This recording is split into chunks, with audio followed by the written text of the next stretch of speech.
30 KCJJ, Jim Hunter and Tommy Lang with you, and we're joined by Karen Disbrow from the Iowa City Bird Club. And when Karen shows up, it's another sign that spring is nearby. Yes. So exciting, you guys. Well, I wanted to let everybody know that we are teaching our birding course again this year. I have retired from teaching it, so Linda Rudolph is teaching it. It starts on Tuesday night.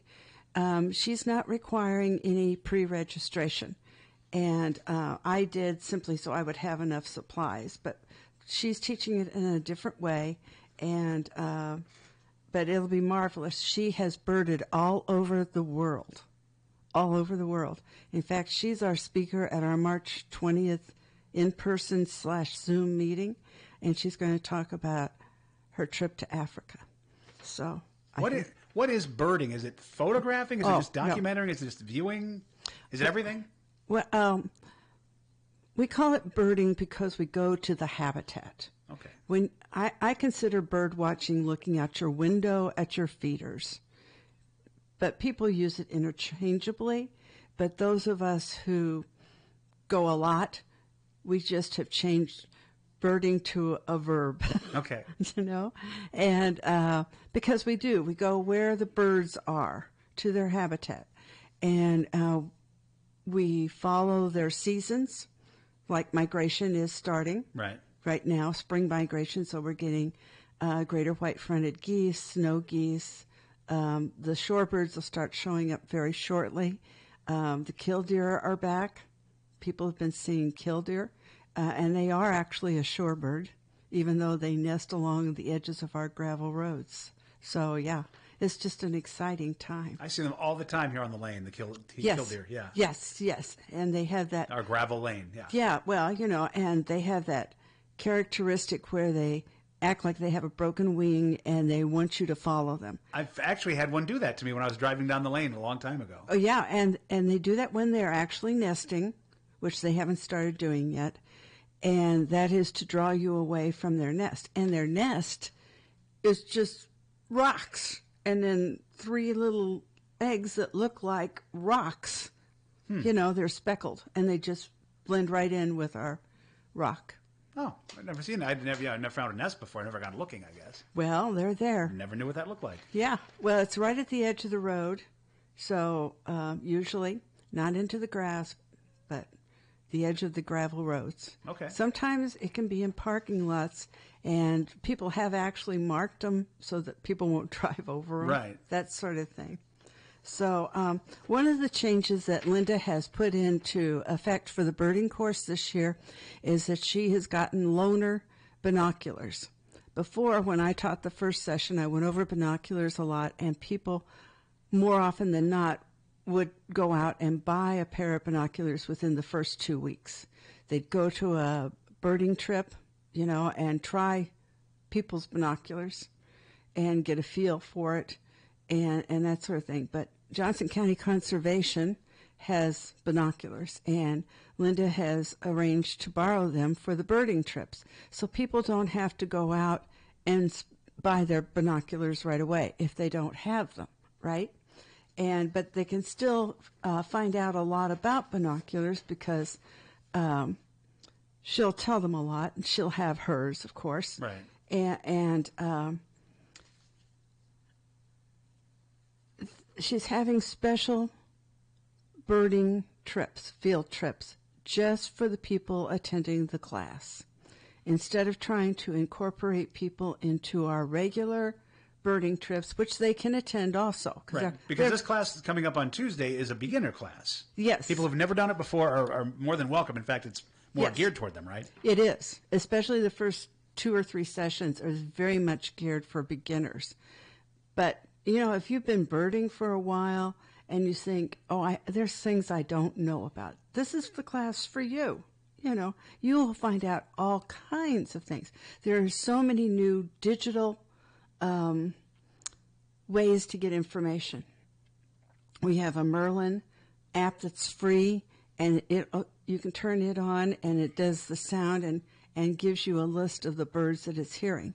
It's not 100%, but 99.9% of the time it's correct. So it's like Shazam for birds. Yeah, right. Just I hit a get button and hold it up and hear the birds and it tells you what it is. it is. That's right. Wow. And it also has, in the newest edition of it, you can take a picture and it will try to identify the bird for you that way. But Iowa Audubon, not Iowa Audubon, but Audubon has a free app. Sibley cost. It's a well-known, David Sibley has put together a very nice book for the whole country. And then he has a book for the East and a book for the West. So it's really, really nice. So you learn about the books. You learn about the different apps that are available.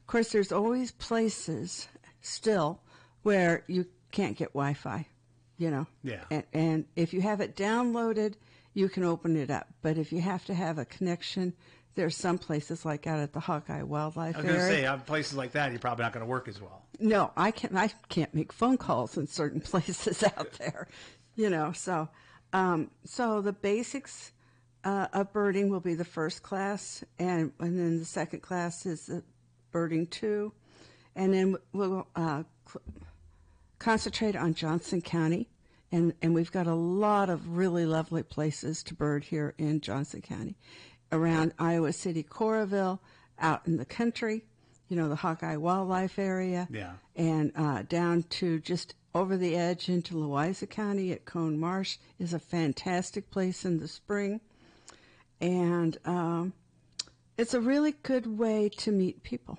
And the nice thing about this hobby, guys, have binoculars, will travel. Yeah. You know, I went to South Padre Island, took my binoculars. It was great, you know, and you meet a lot of interesting people. So it is just really a fun time.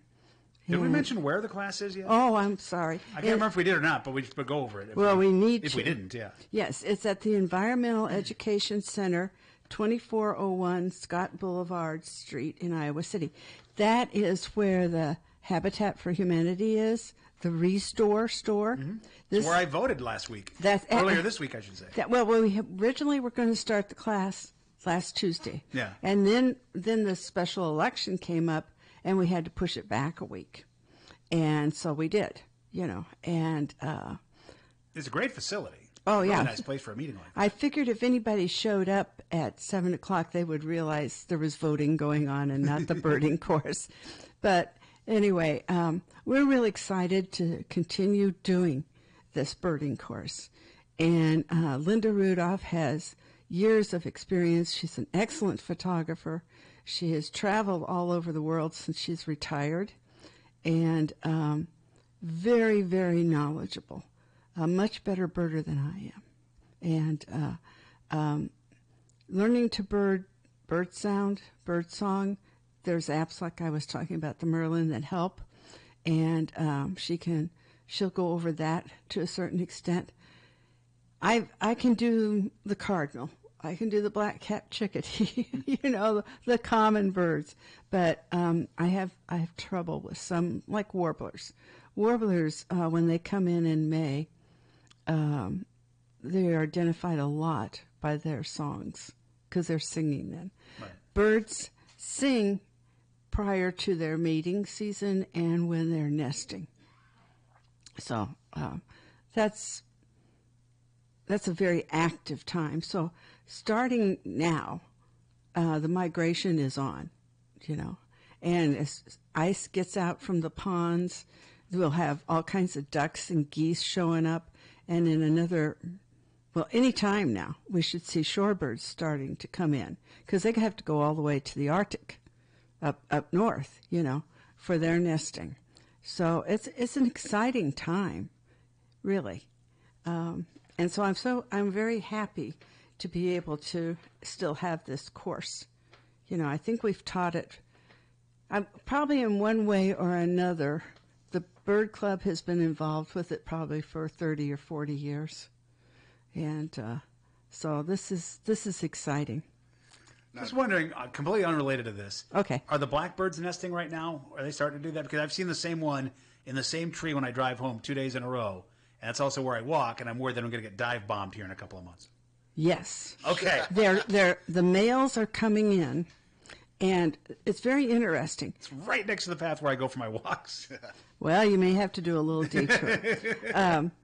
The red and gold colors in their wings, the caplets, they are there year-round, but the testosterone levels rise in the spring in response to temperature and light changes, and they pop out, and that's when we really notice the red-winged blackbird.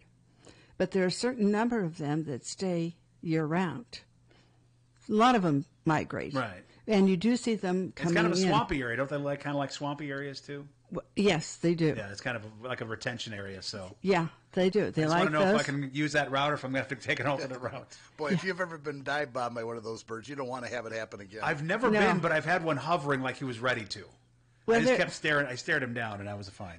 You kept know, walking. they're protective of their young. Oh, sure. And you guys are big guys.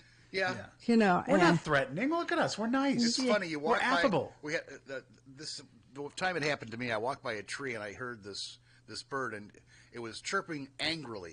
You don't know that you normally they're kind of lilting and stuff. This one was kind of barking at me.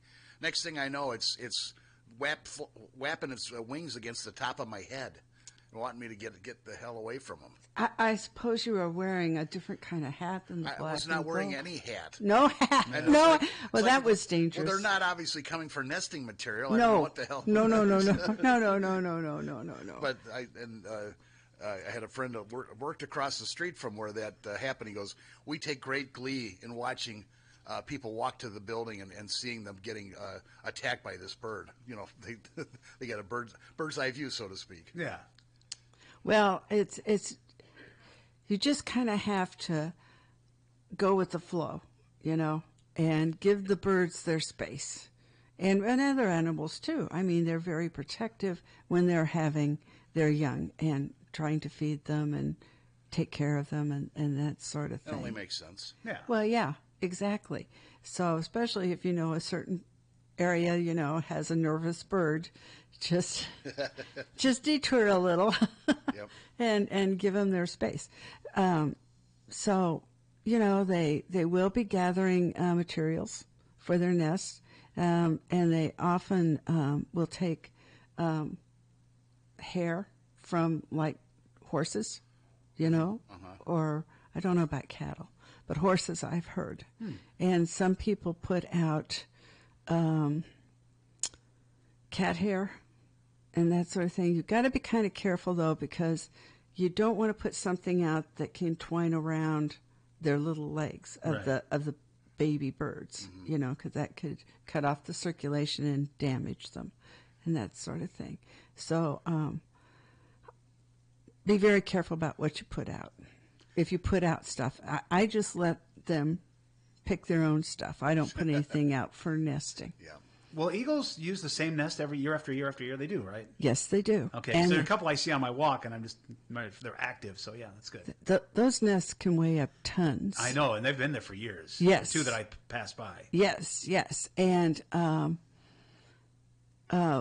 eagles are long-living birds, 20, 25 years, 30 years. And that's one of the reasons we still have them, because DDT was so hard on them. It blocked the development of calcium, so their eggs, when they would lay them and they'd try to incubate them, they'd crush them because they didn't have strong eggshells. So the reason we still have eagles is because they were so long living and we were smart enough to get rid of the DDT. And they've had a great comeback. I know, because I don't remember ever seeing them when I was a kid, and now No. I see them all the time when I'm driving No. along the river. You know. No, I never thought. I grew up in Illinois, in the prairies. I wasn't around a river. I wasn't around eagles, right? I wasn't close to the Mississippi. I never thought I'd see a living eagle when I was in high school. I thought they were going to go extinct. I really did. Yeah, they were on that route. Oh, yes, they were. I was really shocked the first time I saw them here in Iowa City. I had a friend who called me. I joined the Burn Club in '88, and he called me the next year, and he says, "You have to come down to the Iowa River power plant Yes. restaurant. You know, they had those big trees. Yeah. Yeah. He says, there's 40 eagles down here. It's really a sight. So, yes. Yeah, I see them. I was at like Staples and could see in the trees, along the river behind Staples. Oh, There yeah. were like 5 or 6 of them just hanging out up there. Yeah. The drought has hurt us. There hasn't been the fish in the river and in the reservoir. I have been at the Coralville Dam area, that little park that Sure. you drive down Right. to. No birds.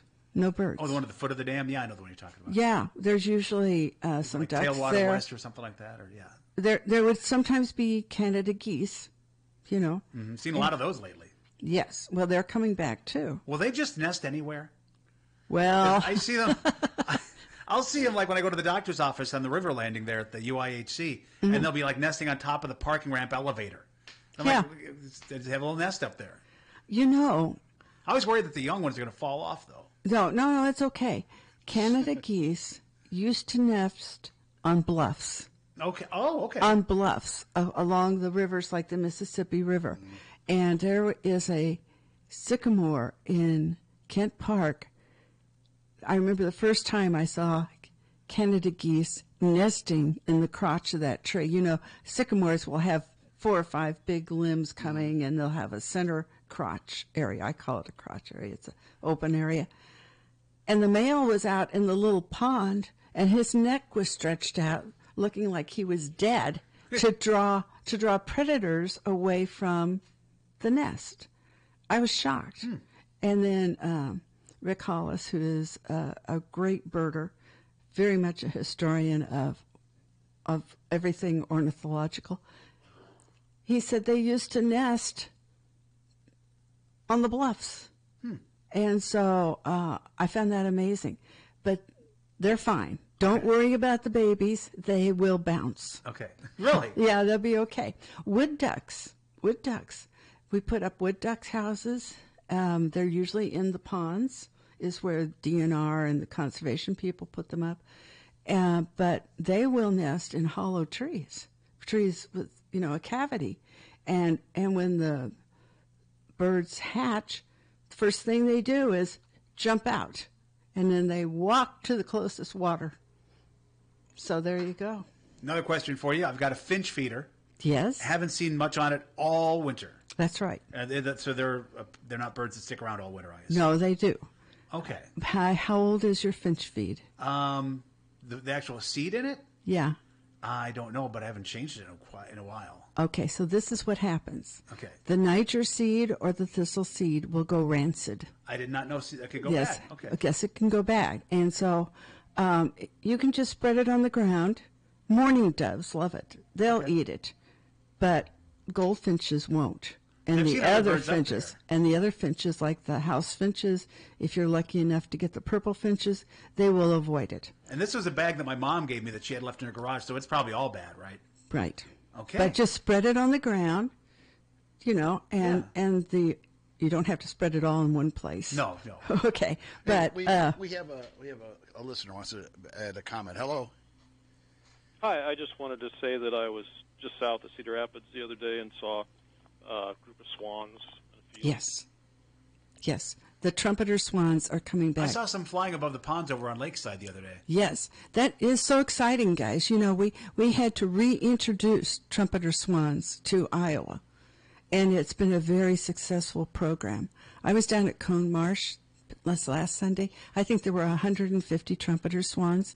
One of my friends with a better scope said she saw 1 or 2 tundra swans, and they go up farther north, and you see them along the Mississippi more than you do in here. But during migration, the flocks just get together and they go, So, yeah, it's exciting. It's so exciting. So nice to see the trumpeter swans. Thanks for your call, sir. Thank you. Yeah, I'll have to buy some of that feed over at like Hy-Vee or something when I go over today. Or Ace. Or Ace.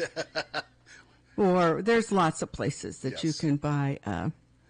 I work at Ace. Oh, okay.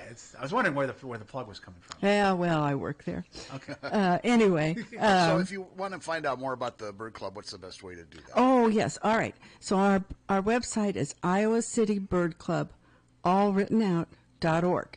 Now, I got on yesterday to print this off for you guys, and it kept bringing up my Facebook page.